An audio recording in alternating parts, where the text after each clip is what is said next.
So guys आज हम articles की प्रैक्टिस एक्सरसाइज करने वाले हैं जिसमें मैं आपको वो सभी क्वेश्चंस कराने वाला हूं जो आपके अपकमिंग एग्जाम्स के लिए काफ़ी ज़्यादा इंपॉर्टेंट है। सो वीडियो को बिना स्किप करें एंड तक ज़रूर देखिएगा। स्टार्ट करते हैं। Question number 1 is Anita is dash honest employee. यहाँ पर मेरा नाउन है एम्प्लॉय जिसके लिए मुझे आर्टिकल चूज करना है और ये सिंगुलर है, साथ ही साथ काउंटेबल भी है। दैट मीन्स यहाँ पर या तो आर्टिकल ए का यूज होगा या तो आर्टिकल एन का। अब दोनों में से डिसाइड कैसे करें, तो पहले हम नाउन के साउंड से डिसाइड करते थे। अगर पहली साउंड वोवल आए तो एन, अगर पहली साउंड कॉन्सोनेंट आए तो ए। बट क्योंकि यहाँ पर नाउन के बाद एडजेक्टिव भी आया है तो अब मैं नाउन से ना करके एडजेक्टिव के साउंड से डिसाइड करूंगा कि आर्टिकल ए आएगा या एन। सो जब मैं ऑनेस्ट बोलता हूं तो पहली साउंड ऑ की आती है जो एक वोवल साउंड है। दैट्स वाई मैं यहां पर आर्टिकल एन का यूज करूंगा। ऑप्शन नंबर बी करेक्ट हो जाएगा। Then number 2 is Riya is dash perfectly beautiful lady. यहां पर मेरा नाउन है लेडी जो सिंगुलर है, साथ ही साथ काउंटेबल भी है। इसको क्वालिफाई कर रहा है ब्यूटीफुल जो एक एडजेक्टिव है, ब्यूटीफुल को क्वालिफाई कर रहा है परफेक्टली जो एक एडवर्ब है। सो अब जो हमारा ए या एन में से चूज किया जाएगा वो परफेक्टली की साउंड के अकॉर्डिंग चूज किया जाएगा। यानी जब मैं परफेक्टली बोलता हूं तो पे की साउंड आती है सबसे पहले और ये एक कॉन्सोनेंट साउंड है। दैट्स वाई मैं यहां पर आर्टिकल ए का यूज करूंगा। Riya is a perfectly beautiful lady. Then number 3 is dash India gate is the famous tourist place. India gate के लिए मुझे आर्टिकल चूज करना है। आप जानते हैं इंडिया गेट एक प्रॉपर नाउन है और एक प्रॉपर नाउन से पहले जनरली कोई भी आर्टिकल यूज नहीं किया जाता, किसी भी पर्सन के नाम से पहले, किसी भी चीज के नाम से पहले। सो यहाँ पर ऑप्शन नंबर डी करेक्ट होगा, none. Then number 4 is she looks like dash Cinderella. Cinderella के लिए आर्टिकल चाहिए और मैं कहता हूं यहां पर ऑप्शन नंबर ए करेक्ट होगा, she looks like a Cinderella. अब मैंने यहां पर आर्टिकल ए का यूज किया जबकि सिंड्रेला भी एक प्रॉपर नाउन है, किसी का नाम है। बट सेंस को समझिए सेंटेंस की। यहां पर क्या बोल रहा है, she looks like a Cinderella, यानी वो सिंड्रेला की तरह दिख रही है, यानी बहुत ही खूबसूरत दिख रही है। सो सिंड्रेला यहां पर एक प्रॉपर नाउन की तरह यूज ना होकर एक कॉमन नाउन की तरह यूज हुआ है। मतलब कोई भी सुंदर सी लड़की अगर आपको दिखती है तो आप उसको सिंड्रेला से कंपेयर कर सकते हैं, सिंड्रेला बोल सकते हैं, ये कॉमन नाउन है। सो यहां पर आर्टिकल इसीलिए ए का यूज किया गया है। Then number 5 is dash miss D'Souza would like to talk to you. यहां पर मिस डिसूजा के लिए आर्टिकल चाहिए, ये भी एक प्रॉपर नाउन है। सो यहां पर भी ऑप्शन नंबर ए करेक्ट होगा, आर्टिकल ए आएगा। कॉन्सेप्ट सुनिएगा, यहां पर सेंस क्या निकलेगा, a Miss D'Souza would like to talk to you, यानी कोई कुमारी डिसूजा आपसे बात करना चाहती हैं। तो कोई की सेंस में आप आर्टिकल ए का यूज कर रहे हैं, यानी कोई भी अनजान पर्सन है, जब आप उसको इंट्रोड्यूस करते हैं तब आप आर्टिकल ए का यूज करके वहां पर कोई की सेंस निकाल सकते हैं। जैसे मान लीजिए कोई टूर्नामेंट अनाउंस किया गया है या कोई गिव अवे अनाउंस किया गया है मिस्टर चौधरी के द्वारा। आप नहीं जानते कौन है मिस्टर चौधरी, तो आप बोलेंगे this tournament is organised by a mister Chaudhary, यानी किसी मिस्टर चौधरी के द्वारा। तो किसी की सेंस में या कोई की सेंस में आप आर्टिकल ए का यूज कर सकते हैं, आर्टिकल एन का यूज कर सकते हैं। Then number 6 is I have to walk 2 and dash half miles every day. यहां पर आपका आंसर होगा option number A, I have to walk 2 and half miles every day. याद रखिए किसी भी फ्रैक्शन की बात जब आप करते हैं या हाफ फ्रैक्शन की बात करते हैं तो वहां पर आर्टिकल ए का यूज किया जाता है। Then number 7 is I saw dash fairy in my dream last night. तो मैंने एक फेरी देखी अपने सपने में लास्ट नाइट। एक की सेंस में मैंने आपको बताया आर्टिकल ए का यूज आप कर सकते हैं। सो ऑप्शन नंबर ए यहां पर आपका करेक्ट हो जाएगा। वन की सेंस में, एक की सेंस में, सेम की सेंस में और पर की सेंस में आप आर्टिकल ए का यूज कर सकते हैं। ये बिल्कुल करेक्ट होगा, मॉडर्न इंग्लिश के अंदर यूज किया जाता है। Then number 8 is I met dash boy yesterday, dash boy wore a distinct dress. सबसे पहले मुझे आर्टिकल चूज करना है बॉय के लिए, तो ये एक सिंगुलर नाउन है, साथ ही साथ काउंटेबल भी है और यहां पर किसी पर्टिकुलर लड़के की बात नहीं की जा रही, ये लड़का कोई भी हो सकता है। दैट मीन्स मैं यहाँ पर आर्टिकल द का यूज तो नहीं कर सकता। साथ ही साथ जब मैं बॉय बोलता हूँ तो पहली साउंड बै की आती है जो एक कॉन्सोनेंट साउंड है। दैट मीन्स एन भी यूज नहीं किया जा सकता। सो या तो ऑप्शन नंबर ए करेक्ट होगा या डी करेक्ट होगा। मैंने क्या बोला, आई मैट अ बॉय यस्टरडे, उसके बाद दोबारा से लड़के के बारे में बात की जा रही है, उसके बारे में कुछ और इंफॉर्मेशन भी मेरे पास है।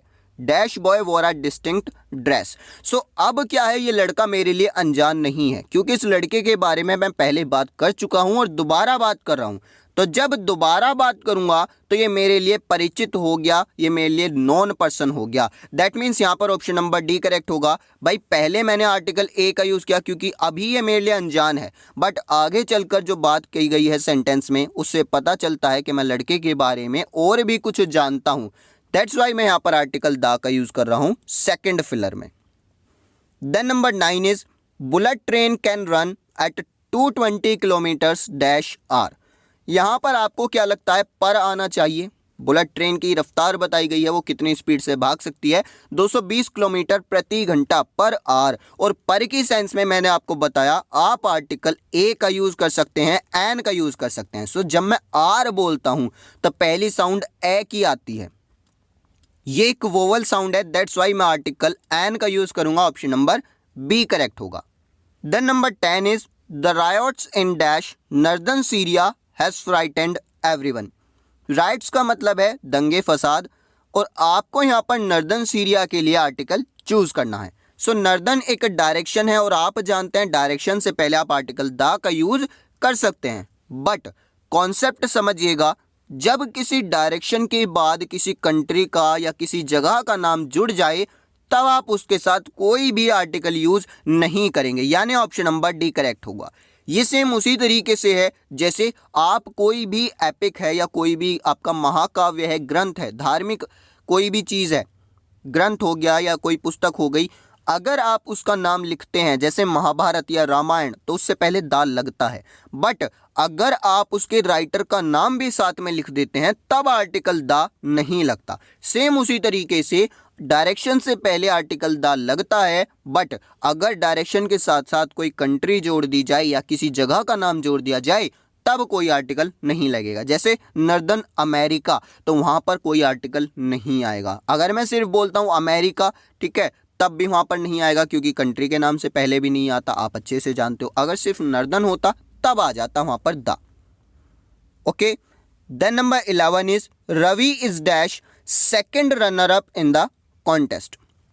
सेकंड के लिए मुझे आर्टिकल चूज करना है। अब ये सेकंड है क्या? सो गाइज ये ऑर्डिनल है। मैंने आपको एडजेक्टिव के अंदर पढ़ा रखा है ऑर्डिनल्स क्या होते हैं, जो आपके ऑर्डर बताते हैं, जैसे first, second, third, fourth, fifth, तो ये ऑर्डर हैं और ऑर्डर्स को बताने वाले एडजेक्टिव कहलाते हैं ऑर्डिनल एडजेक्टिव। सो यहाँ पर सेकंड क्या है, एक ऑर्डिनल एडजेक्टिव है। और याद रखिए ऑर्डिनल एडजेक्टिव से पहले हमेशा आर्टिकल द का यूज किया जाता है, यानी Ravi is the second runner up in the contest. अच्छा, जैसे ये ऑर्डिनल होते हैं उसी तरीके से एक कार्डिनल भी होते हैं। कार्डिनल का मतलब काउंटिंग, सी से कार्डिनल, सी से काउंटिंग। और काउंटिंग कैसे होती है, 1 2 3 4 5। ऑर्डर कैसे होते हैं, first, second, third, fourth. Difference याद रखिएगा। Then number 12 is dash mathematics of my friend inspired me. अब मैथमेटिक्स के लिए मुझे आर्टिकल चूज करना है। सो मैथमेटिक्स का मतलब बेसिकली क्या है, ये एक सब्जेक्ट का नाम है जिसका मतलब होता है गणित। बट अगर मैं इस सेंटेंस की बात करूं तो यहाँ पर क्या सेंस निकल रहा है कि मेरे फ्रेंड का जो कैलकुलेशन है उसने मुझे बहुत इंस्पायर किया। मैथमेटिक्स ऑफ माय फ्रेंड का मतलब है मेरे फ्रेंड का जो गणित है, जो उसकी कैलकुलेशन है, उन्होंने मुझे बहुत इंस्पायर किया। तो यहाँ पर ये सब्जेक्ट के तौर पर इस्तेमाल नहीं किया गया बल्कि किसी स्पेसिफिक सेंस में इस्तेमाल किया गया है। जब भी इस तरीके से यूज़ किया जाए तब आप आर्टिकल द का यूज़ करेंगे। The mathematics of my friend inspired मी, इसी से रिलेटेड अभी एक क्वेश्चन हम और करने वाले हैं जिससे आपका डाउट क्लियर हो जाएगा। The number 13 is dash mathematics is an interesting subject. Mathematics क्या है, एक इंटरेस्टिंग सब्जेक्ट है। सो अब आप देख रहे हैं क्लियरली मैथमेटिक्स को एक सब्जेक्ट के तौर पर यहाँ पर यूज़ किया गया है, उसके जनरल सेंस में यूज़ किया गया है। दैट्स वाई यहाँ पर कोई आर्टिकल नहीं आएगा। ऑप्शन नंबर डी करेक्ट हो जाएगा, नन। जब सब्जेक्ट के तौर पर इस्तेमाल किया जाए अपनी जनरल सेंस में देन नो आर्टिकल। अगर किसी स्पेसिफिक सेंस में, किसी अलग सेंस में यूज किया जाए तब वहां पर आर्टिकल आ जाएगा और आर्टिकल द आ जाएगा। Then number 14 is dash tennis is not our national game. Tennis के लिए आर्टिकल चूज करना है। टेनिस क्या है? एक गेम है, एक स्पोर्ट का नाम है। तो याद रखिए किसी भी गेम के, किसी भी स्पोर्ट के, सीजन के, मील के या फेस्टिवल के नाम से पहले आर्टिकल नहीं आता। ऑप्शन नंबर डी करेक्ट हो जाएगा, नन। टेनिस से पहले कोई भी आर्टिकल नहीं लगाया जाएगा। Then number 15 is the victim of the riots was sent to dash hospital.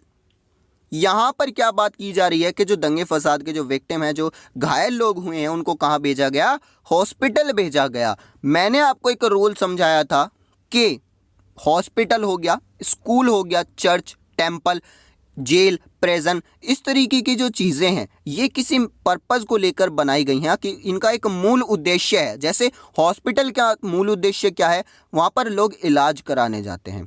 School का पर्पज़ क्या है? वहाँ पर बच्चे पढ़ने जाते हैं। टेंपल का पर्पज़ क्या है? वहाँ पर हम प्रे करने जाते हैं। जेल का पर्पज़ क्या है? वहाँ पर क्रिमिनल्स को भेजा जाता है। तो जब भी इनको इनके जनरल पर्पज़ के लिए, मूल उद्देश्य के लिए यूज़ किया जाए तब आप कोई आर्टिकल यूज़ नहीं करेंगे, लेकिन अगर किसी और सेंस में यूज़ किया जाए तब आर्टिकल आएगा। जैसे अगर आप बीमार होकर अपना इलाज कराने हॉस्पिटल जाते हैं तो कोई आर्टिकल नहीं आएगा, लेकिन अगर आप हॉस्पिटल घूमने जाते हैं या किसी से मिलने जाते हैं तब आर्टिकल द आएगा। सो यहाँ पर अगर बात की जाए क्वेश्चन नंबर 15 की, तो यहाँ पर कौन जा रहा है हॉस्पिटल? विक्टिम जा रहा है, यानी घायल जा रहा है। तो उसको तो जाना ही है अपने इलाज के लिए, यानी हॉस्पिटल का यूज़ कैसे किया जा रहा है? उसके मूल उद्देश्य के लिए, इलाज कराने के लिए। सो यहाँ पर कोई आर्टिकल नहीं आएगा। ऑप्शन नंबर डी करेक्ट होगा, नन।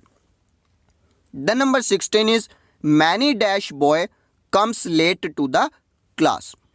यहाँ पर आपका ऑप्शन नंबर ए करेक्ट होगा, many uh.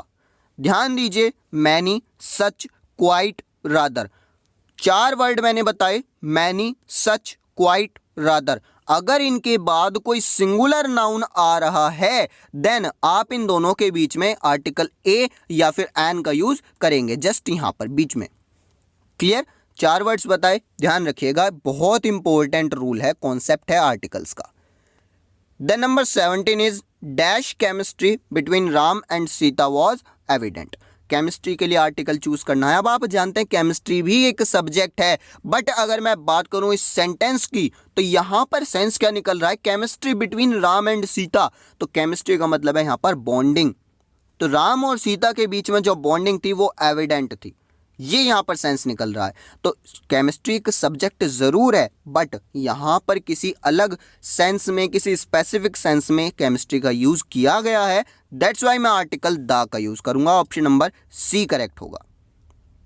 The number 18 is dash second line of this passage is very interesting. Second के लिए आर्टिकल चूज करना है। अभी अभी आपको बता कर आया हूँ, सेकेंड क्या है? एक ऑर्डिनल है, ऑर्डिनल एडजेक्टिव, और ऑर्डिनल एडजेक्टिव से पहले आप हमेशा आर्टिकल द का यूज करेंगे। दैट्स वाई यहां पर ऑप्शन नंबर सी करेक्ट होगा। Then number 19 is dash English have ruled over many countries. English के लिए आर्टिकल चाहिए। अब इंग्लिश आपका एक सब्जेक्ट भी है, साथ ही साथ लैंग्वेज भी है। आप जानते हैं ना तो सब्जेक्ट से पहले आर्टिकल आता है, ना ही लैंग्वेज से पहले आर्टिकल का यूज किया जाता है। सो यहाँ पर सेंस क्या बन रहा है पहले वो देख लीजिए। यहाँ पर सेंस बन रहा है कि अंग्रेज़ों ने काफ़ी जो देश हैं, काफ़ी सारे देशों पर राज किया अंग्रेज़ों ने। तो अंग्रेज़ कैसे बनाएंगे हम? देखिए, जब भी आप किसी लैंग्वेज से पहले आर्टिकल द का यूज़ कर लेते हैं तो वो लैंग्वेज शो ना करके फिर नेशनैलिटी बताने लगता है, नागरिकता। सो जब मैं बोलूँगा इंग्लिश तो ये एक लैंग्वेज है, एक सब्जेक्ट है, बट जब मैं बोलूँगा द इंग्लिश तो इसका मतलब मैं अंग्रेज़ों की बात कर रहा हूँ। क्लियर? यहां पर ऑप्शन नंबर सी करेक्ट होगा, the English have ruled over many countries. Then number 20 is dash Republic of Ireland is a developed country. Republic of Ireland के लिए मुझे आर्टिकल चाहिए। आप जानते हैं ये एक कंट्री का नाम है और किसी भी कंट्री के नाम से पहले आर्टिकल का यूज नहीं किया जाता। आपको अच्छे से पता है, इंडिया से पहले दा थोड़ी लगाएंगे, या फिर अगर कोई और आपका स्टेट है तो उससे पहले दा नहीं आएगा, कोई भी कंट्री या कोई भी स्टेट के नाम से पहले दा नहीं आता। बट कॉन्सेप्ट सुनिए, अगर आपके कंट्री के नाम में रिपब्लिक आ जाए या स्टेट्स आ जाए या किंगडम आ जाए, तब आप आर्टिकल यूज कर सकते हैं, आर्टिकल दा यूज कर सकते हैं। जैसे Republic of Ireland, United kingdom तो किंगडम आ गया, यूनाइटेड स्टेट्स ऑफ अमेरिका तो स्टेट्स आ गया। जब भी इस तरीके का नाम मिले तब आप वहां पर आर्टिकल दा का यूज करेंगे। अदरवाइज जैसे इंडिया है आर्टिकल नहीं आएगा, या किसी भी स्टेट का नाम है आर्टिकल नहीं आएगा। उत्तर प्रदेश से पहले दा नहीं लगेगा। लेकिन हाँ, कॉन्सेप्ट सुनिएगा, पंजाब से पहले दा लगता है। द रीजन इज कि पंजाब के अंदर 5 नदियों का संगम है, 5 नदी जाकर वहां पर मिलती हैं, इसीलिए उसको बोलते हैं पंजाब। क्लियर? तो जहां पर आपको कोई ग्रुप दिखे वहां पर आप आर्टिकल दा लगाएंगे, अदरवाइज आप आर्टिकल दा का यूज नहीं करेंगे, किसी भी आर्टिकल का यूज नहीं करेंगे कंट्री या स्टेट के नाम से पहले। Then number 21 is he is going to dash cinema right now. यहां पर आपको आंख बंद करके ऑप्शन नंबर सी टिक कर देना है। याद रखिए, सिनेमा, थिएटर, ऑफिस, इन सब से पहले आप हमेशा आर्टिकल दा का यूज करेंगे। He is going to the cinema right now. Then number 22 is his father is dash MLA. अब एमएलए के लिए मुझे आर्टिकल चूज करना है, ये एक एब्रीवेशन है, और जब मैं एमएलए बोलता हूं तो पहली साउंड आती है एम की। ठीक है, इस तरीके से पहली साउंड आती है और ए की साउंड आ रही है, दैट मीन्स वोवल साउंड है। इसीलिए मैं यहाँ पर आर्टिकल ए का यूज ना करके एन का यूज करूंगा। ऑप्शन नंबर बी करेक्ट होगा। His father is an MLA. याद रखिए, कोई भी एब्रीवेशन है, अगर वो वोवल साउंड करती है तो एन यूज कर लेंगे, अगर कॉन्सोनेंट साउंड करती है तो आप आर्टिकल ए का यूज कर लेंगे। Then number 23 is he is dash tallest boy in the village. So tallest के लिए आर्टिकल चाहिए। अब ये एक सुपरलेटिव डिग्री का एडजेक्टिव है, आप देख रहे हैं यहाँ पर। तो याद रखिए, किसी भी सुपरलेटिव डिग्री से पहले आप आर्टिकल दा का यूज करते हैं। आपने काफी अच्छे से ये पढ़ा होगा। So option number C correct हो जाएगा। Then number 24 is mister Verma is my dash wisest colleague. Wisest के लिए मुझे आर्टिकल चूज करना है। अब वाइजेस्ट भी सुपरलेटिव डिग्री है, तो क्या मैं यहां पर भी आर्टिकल दा का यूज कर सकता हूं? आंसर होगा नहीं। रीजन सुनिए, लॉजिक सुनिए। भाई, कोई भी सुपरलेटिव डिग्री का वर्ड है, अगर उससे पहले पॉजेसिव केस आ जाए तब आप आर्टिकल नहीं यूज करेंगे। पॉजेसिव केस क्या होता है? भाई, पॉजेसिव केस वो होता है जो दूसरी चीज पर अधिकार दिखाए। जैसे यहां पर आया माई या फिर योर, हिज, ये सभी क्या है? Possessive case. तो जब भी सुपरलेटिव डिग्री से पहले पॉजेसिव केस आ जाए तो आप इसके साथ कोई भी आर्टिकल चूज नहीं करेंगे। ऑप्शन नंबर डी करेक्ट होगा। क्लियर? सो ये कभी मत बोलिएगा सुपरलेटिव डिग्री के साथ हमेशा आर्टिकल दा आएगा, हमेशा नहीं आता। Then number 25 is he went to dash school for attending the function of his child. School के लिए आर्टिकल चाहिए तो वह स्कूल जाता है, स्कूल गया था। क्यों गया था? भाई, अपने बच्चे का जो फंक्शन है उसे अटेंड करने गया था। मैंने आपको बताया भाई, स्कूल का मेन पर्पस क्या है? वहां पर बच्चा पढ़ने जाता है। जब पढ़ने जाएगा तो कोई आर्टिकल नहीं, अगर किसी और काम से जाएगा तब आर्टिकल आएगा, और आर्टिकल आएगा दा। सो यहाँ पर भी किसी और पर्पस से जाया जा रहा है, फंक्शन अटेंड करने, दैट्स वाई यहाँ पर आर्टिकल दा का यूज होगा। ऑप्शन नंबर सी करेक्ट होगा। Then number 26 is he is dash better of the two friends. यहां पर बेटर के लिए मुझे आर्टिकल चूज करना है। बेटर क्या है? एक कंपैरेटिव डिग्री का एडजेक्टिव है, और मैं जानता हूं भाई, किसी भी कंपैरेटिव डिग्री के वर्ड से पहले आर्टिकल नहीं आता जनरली। बट अगर कंपैरेटिव डिग्री के साथ में ऑफ द टू लिखा हुआ मुझे मिल जाए तब आप आर्टिकल दा का यूज कर लेंगे, यानी he is the better of the two friends. Then number 27 is we had dash little money left, so we went out for a meal. तो हमारे पास थोड़े पैसे बचे थे, इसलिए हम कहाँ निकल गए? एक खाने के लिए निकल गए, मील के लिए निकल गए। अब ध्यान दीजिएगा भाई, लिटिल के साथ 3 केस बनते हैं। एक होता है लिटिल, एक होता है आ लिटिल, एक होता है द लिटिल। जब मैं बोलता हूं सिर्फ लिटिल, तो लिटिल का मतलब है ना के बराबर, यानी 0%। जब मैं बोलता हूं आ लिटिल, तो आ लिटिल का मतलब है थोड़ा। थोड़े का मतलब आप मान सकते हैं 50%।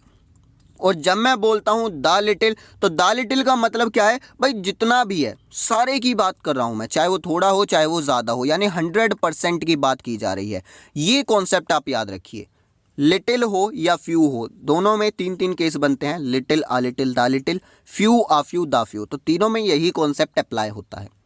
अब अगर मैं बात करूं तो भाई ये क्या कहना चाह रहा है कि हमारे पास कुछ ही पैसे बचे थे इसलिए हम खाने पर चले गए। अब खाने पर आप गए हो तो आपके पास ऐसा तो है नहीं भाई 0% पैसे हो, अगर 0% होते तो आप जाते ही नहीं भाई, कैंसिल कर देते जाना। आपके पास कुछ ना कुछ पैसे ज़रूर होंगे जो आप खाने के लिए गए हो, तो थोड़े पैसे 50% पैसे तो आपके पास होंगे ही, इसीलिए 50% की सेंस में मैं यहाँ पर यूज़ कर लूँगा आ लिटिल, यानी ऑप्शन नंबर ए करेक्ट हो जाएगा। आ लिटिल का मतलब क्या है, थोड़े रुपए, थोड़ा पैसा।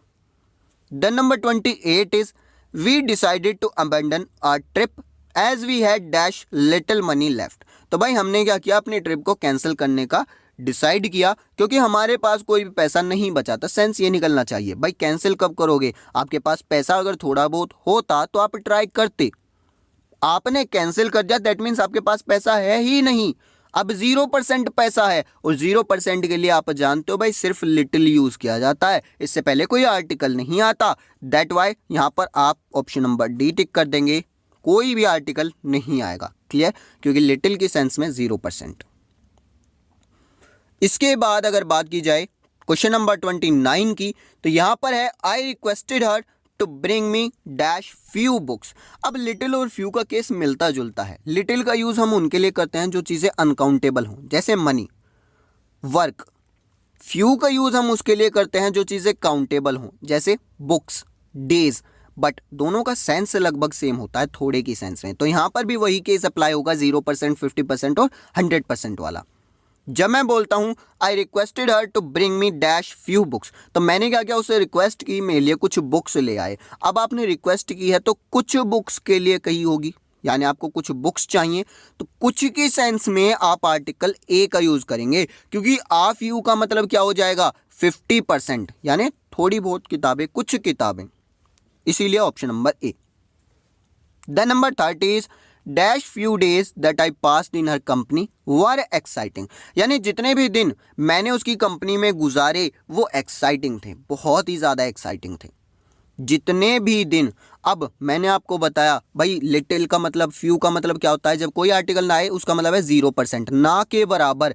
अगर आ आर्टिकल जोड़ दूं तो उसका मतलब होता है थोड़ा, यानी 50%, और अगर मैं दा जोड़ दूं तब मैंने बताया था भाई जितने भी है सबकी बात की जा रही है, पूरे 100% की बात की जा रही है। तो यहाँ पर क्या सेंस निकल रहा है भाई, जितने भी दिन मैंने गुजारे, जितने भी की सेंस में, यानी 100%, और 100% का मतलब क्या है, आर्टिकल द यूज करोगे। दैट्स वाई यहाँ पर ऑप्शन नंबर सी करेक्ट हो जाएगा। The few days that I passed in our company were exciting.